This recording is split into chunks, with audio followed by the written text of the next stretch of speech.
everyone and welcome. I'm Izzy at Minerva. Today we're starting a brand new series looking at how to create a block for jersey fabric. Now in the past series we've been looking at using woven fabric, but today the block we're using is for stretchy fabric. Now the block is different, is much more simple, you'll probably be pleased to know, because jersey is created to sort of wrap around the shape of our body.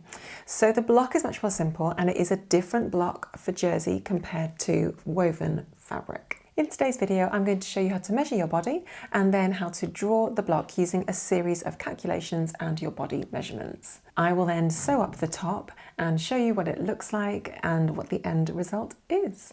So in order to follow along today, you are going to need the tools that I have in front of me here. We've got our standard pattern drafting tools. We've got a rubber mat, we've got a lovely pattern drafting ruler, which is really useful. We've got some nice erasable colouring in pencils, and they're just in case we need to make any changes to the block to fit it.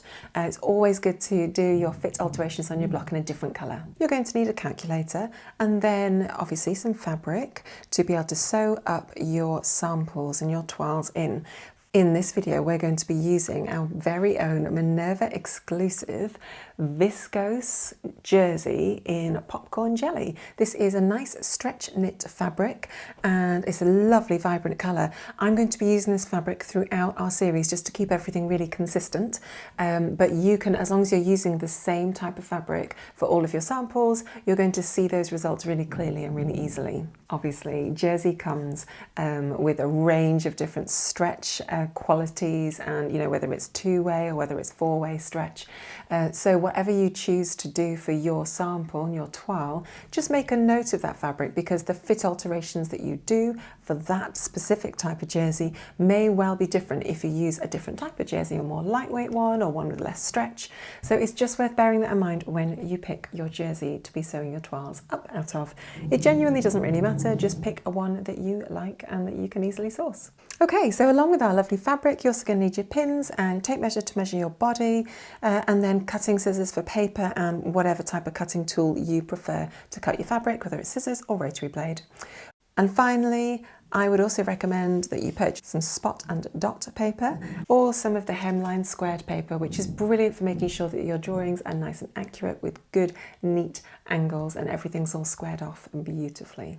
In this video, however, in order for it to be just a bit clearer on the screen above you, I'm going to use just a plain sheet of paper as I draft out my own body block. Okay, let's look at what body measurements we need. Measure up your body. Don't forget that your body measurements will be different to mine, so that's absolutely fine. Just follow along with the process and follow the maths and the steps that we do step by step using your body measurements. We're going to start off with the bust measurement. So this is my lovely friend Kirsten, and I'm going to show you how to measure your body using her as a model. So Kirsten, pop your arms up, and what we're going to do is just pop this around the widest point of your bust. So if you, if you now pop it up and hold it along the widest part of your bust, what we're doing is we're making sure that we've got a straight line that goes all the way around her body. So if you just spin around a little bit, you can see that the tape measure needs to be straight across the back as well as at the front. Then run 2 fingers around the tape measure in between the body, her body, and the tape measure. And then Kirsten, take a big breath in and back out again. What this does is to make sure that the measurement accommodates when you're breathing in and out. So take that measurement, and don't forget we're working in centimetres. The next measurement we're going to do is the waist. So the waist is often higher than we think it is. So what I'd say to you, Kirsten, tip to one side and then to the other, and pop your hands where you think the break is between your ribs and your hips. Ribs and hips, yeah. Perfect. So you can see there's a natural break there, which is actually higher than her high-waisted jeans, which is absolutely fine. So let's pop the tape measure around at that point, and then just bend to one side. Let's just check we've got it right. Yep, perfect. And to the other, that looks good. So it's nice and straight all the way around. Again, run 2 fingers between the tape measure and her body, and take a big breath in and back out again. Perfect. So now we've accommodated for her to be able to breathe in her garment. Take that measurement. Okay, we're going to take our hip measurement around the widest part of our hips. For everyone, that sits somewhere differently, but generally it sits around kind of the bottom of where your zips would be if you're wearing a pair of jeans, but it needs to go all the way around the widest bit. And this is simply because you need to be able to pull your garment up over your hips, which will be your widest part. Often it is around 21 centimetres from your waist. So if you're not quite sure where to start, find your waist and then take a measurement and find out where 21 centimetres is. For Kirsten, I can see it's going to be a bit lower than that, and that's totally fine, but that's a nice rough point to sort of start your measurement at. So wrap the tape measure around your body at the widest point. Now that looks like the widest point for you, I think, nice and straight, all the way around. Obviously you don't need to breathe in and out at this point, but just take that measurement running 2 fingers between the tape measure and your body. The next measurement is our nape to our waist. So our nape is, Kirsten, if you just pop your head forward, tilt it forward a little bit, there's a little bone right there at that point there, and if you put your head forward, you can often feel it. So I can see that that's right there. So we're going to take the measurement from that bone there, pop your head back up again, and then with her back nice and straight like that, we're going to take the measurement right down to her waist. We've popped a little bit of elastic here just so you can see really clearly where the waist is. I would recommend you do this at home too. It will really help with your measurements. So take that measurement in a nice straight line from the nape all the way down to the waist. The next one we're going to look at is the waist to the hip measurement. So once again, we've got the elastic at the waist and another one down at the widest point around the hips. So just take a nice straight measurement from the waist to the hips, read that off and make a note of it. We're now going to measure the arm side depth. So the arm side is obviously the bit that goes around your arm at this point, connects your arm to the rest of your body. So this line here of elastic demonstrates where her arm meets her body at this point. It's tucked right underneath her armpit, so pop that back down. What we're going to measure is from the nape all the way down to that line. So remember, the nape is that little round bone at the top of her neck up there, and we're going to measure from that point in a straight line down to the base of her arm side. So for Kirsten, that's 19. Take a note of that and write it down. The across back measurement is literally a measurement from underneath one armpit to the other. So yeah, perfect. With arms nice and down, we're going to wedge the tape measure underneath that armpit, just get it in so it's really connecting with the junction at that point. And the same with this one over here. Take that measurement and that's simply all it is. Our across front measurement is again taken from armpit to armpit, and we've got the elastic here to clearly show you where that is taken. So grab your tape measure and pop it underneath one armpit and straight to the other. That measurement should be around 7 centimetres from the collarbone, which is here. For Kirsten, it's a little bit lower than that, and that's totally fine because all of our bodies are different. Our shoulder length runs from the base of our neck, where our neck hits our body, and continues on to where our arm hits our top of our shoulder. So in order to ascertain exactly where those 2 points are, the neck point and the shoulder point, you just really need to check where the neck hits the shoulder line at that point, and you can see where it starts to transition up into the neck. Now, in terms of working out where your shoulder point is down here, if you pop your hand on top of your shoulder, you can see the point where the shoulder tapers away down to the arm. You can see the junction is quite clear if you put your arm following the arm up here and put your hand flat across the neck, but it's actually where it starts to taper off, so it's about there for Kirsten. So knowing that that is the point there, grab your tape measure and we're going to run it from her neck point up there to that point there. Our neck size is one that we've not shown you in previous videos. So this one is literally just following the circumference of the neck all the way around. It needs to be as close to the bottom of the neck as possible, so where the junction of the neck hits the rest of the body. Now you've got some reference points, which is you've got your little collarbones here, and then if you just turn around at the back, you've also got the nape of your neck at that point. So let's just pop the tape measure around nice and gently so that it's going all the way around her neck like that and just sitting really comfortably at the base of her neck. So if you just turn around again, and I'll move my hands like this, Just make sure you're happy and confident with that. So it should just be sitting a little bit lower for her, where her collarbone is at this point, and that is a nice guide to taking that measurement there. The arm length measurement is taken from the shoulder to the wrist, but we don't take it straight, but we do take it bent. So pop your hand on your waist, and then we're going to measure from the shoulder point over the elbow and down to the wrist, just like that. Now the clever thing about the jersey block is that we only have to draw a quarter of the body, because the front and the back are the same pattern pieces for jersey, except for we've got a slightly different neckline for the front. So we'd only have to draft a quarter of our entire body in order to get our block, which is quite nice, isn't it? So the first thing we need to note, and the first thing we're going to draw, is our centre front, but it's also our centre back. So add your nape to waist with your waist to hip, and then draw a line that is that long along the length of your piece of paper. At the bottom, just square it across and then annotate it to say that it is your hip line. Annotate this long line here to say it's the centre front and centre back. Next, we're going to draw in our arm side depth. So starting at the top of the centre back line, mark a point that is that length and that distance from the top. And then just square that across and label it your arm side. I'm squaring mine across around 25 centimetres, there or thereabouts. Square it off at the top as well. So this is effectively your back neck line. And then let's draw in our waistline. So our waistline is our nape to waist, which for me is 39.5. And then square it across and label it waist. Okay, so our basic grid is there now. We've got our centre back, we've got our arm side depth, our waist and our hip line. So we've got some great guidelines. Let's continue. I want you now to find the midpoint between up here and the arm side line. So you can do that by taking your arm side depth and then just dividing it by 2. Mark that point along the centre back and then square across.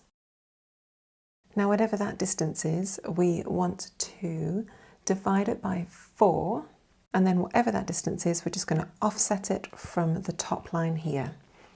So mark a point that it is a quarter of the distance from here to here, and then square that across.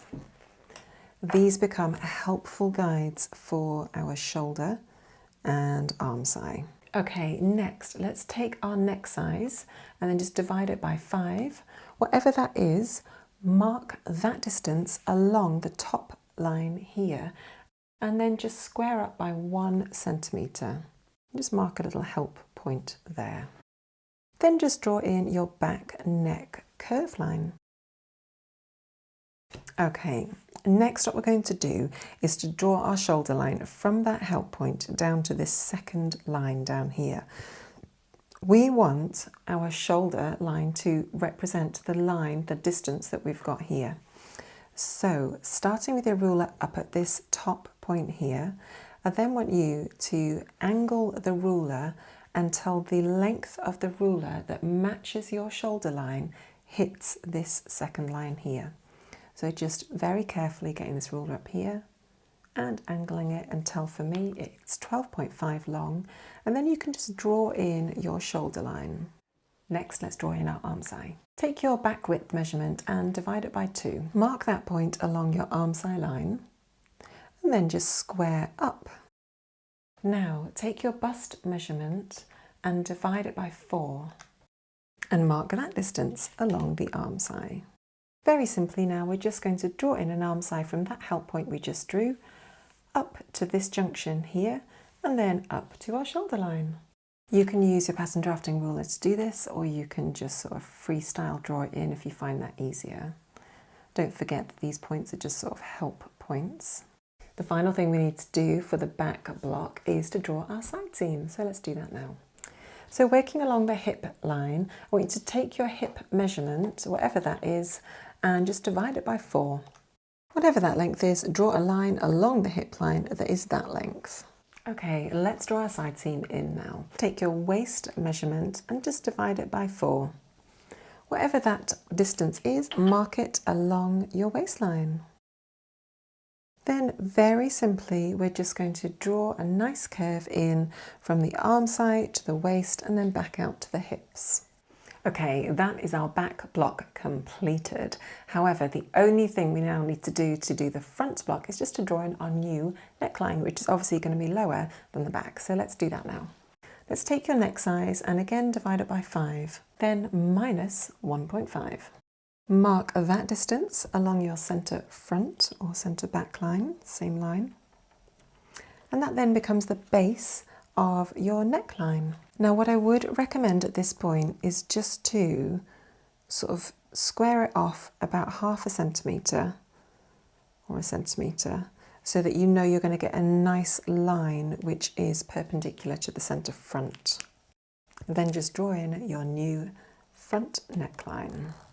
Lovely. Not so tricky, was it? I cannot wait to see what that looks like when it's done and sewn up, which we're going to do in a bit. But first of all, we are now going to draft in our sleeve as well. So we've got a lovely completed block. The first thing we're going to do is to draw in our sleeve length. So tap your sleeve length into your calculator, add 2 centimetres, and then draw a line that is that length. Next, take your arm side depth, divide it by 2 and then add 1 centimetre. Whatever that distance is, mark that distance from the top of the line you just drew and then square across. Taking your original block, we're now just going to take a measurement from the shoulder, end of the shoulder point there, down to the arm side. Tap that length into your calculator and add 1.5 centimetres. Whatever that distance is, we now want to draw a line that is that length, starting at the top of the line and ending down here on this arm side line point here. So just rotate your ruler until it is the exact length from here down to this line, and just draw in a little guideline here. Square off the base of your sleeve down here, and then just square down all the way to your sleeve. Next, measure the length of that line and divide it by 3. Mark a point that is 1/3 of the way up from here along that line. What we're going to do now is actually draw in the sleeve head. So we're going to mark a few little reference points just to help us get a nice soft curve. Next, find the midway point between here and mark it on. And mark a help point that is 0.6 centimetres offset from there towards on this side of the line. Likewise, find the midpoint between the top of the sleeve head and your little reference here. Mark the centre point and then mark a help point that is 1.75 centimetres away from the line on the other side. And now we just want to draw a line that starts up here, comes into that help point there, down through that help point, across to that one, and then hits the underarm sleeve at that point. What I do also find helpful is actually just to square off the top, because I want the top of my sleeve head to be nice and sort of smooth. I don't want there to be an angle at the top, so I want it to be hitting the centre line of the sleeve perpendicular to the centre line of the sleeve. Okay, so use your pattern drafting ruler to find some nice curves between all of those help points, and then just draw in your sleeve head. These are just help points, so if you feel like the softness of your curve needs to just bypass some of those help points, that's absolutely fine. So what we're aiming for is a nice smooth curve. Next, measure the length of this line here. Tap that into your calculator and divide it by 3. Mark a point along that line that is 1/3, or is that distance, away from the side here. And then very simply, let's just join those two together and just draw in your cuff.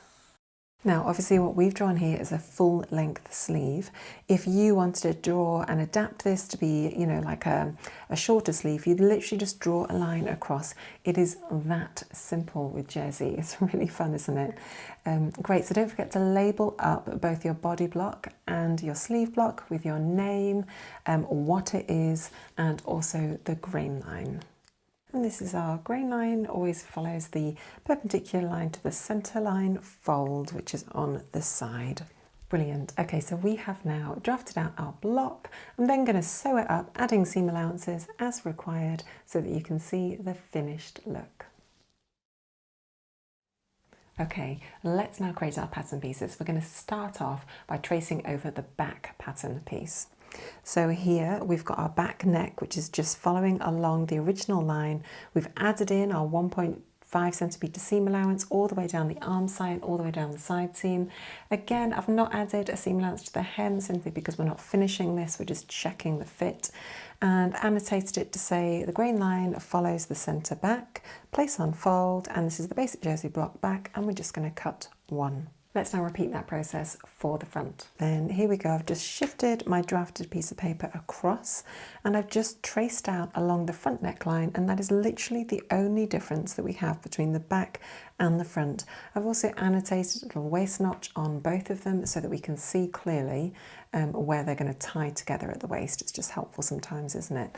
So we've not added a seam allowance to the neck, we're not attaching that to anything for this block. Seam allowance to the shoulder, around the arm side and down the side seam, nothing to the hem, and that's it. So in order to create the pattern piece for this sleeve, we are just literally going to trace around it, adding a seam allowance to the top, the sleeve head, a seam allowance down the side, and then annotate it to say we're going to place on the fold, and we're going to cut 2 sleeves on the fold. Grain line goes straight down. Now I am not adding a hem to the sleeve because obviously at this point we are just checking that the block is going to fit us well and that we're happy with it, so this is the check. But if you are adding a sleeve on as the final version, then yes, you definitely want to add a hem.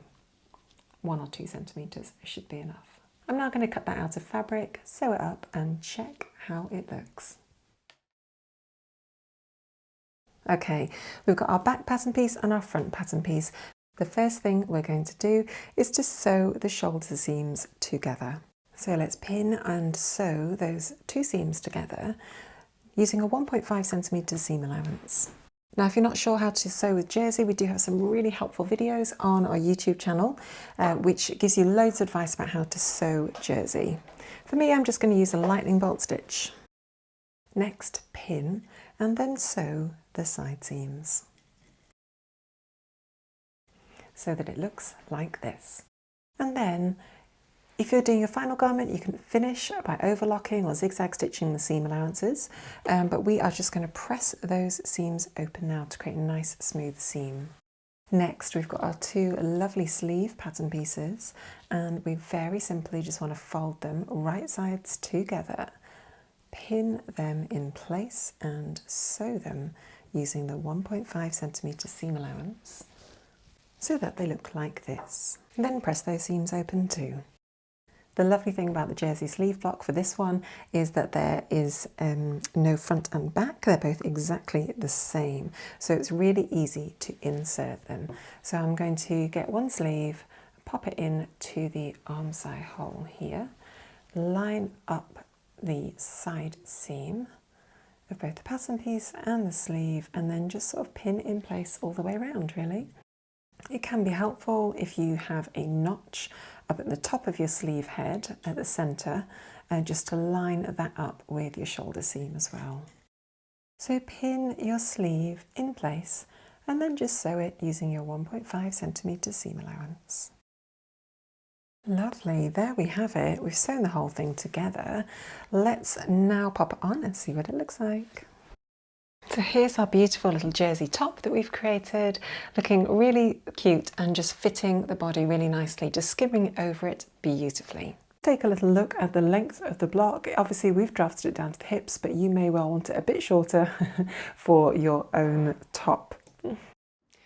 So thank you for joining me today. I hope you found that really helpful as we've looked at how to draft and sew a very simple, gorgeous little jersey top. As ever, if you've got any questions, feel free to post them below the video. We always love to hear from our maker community here at Minerva.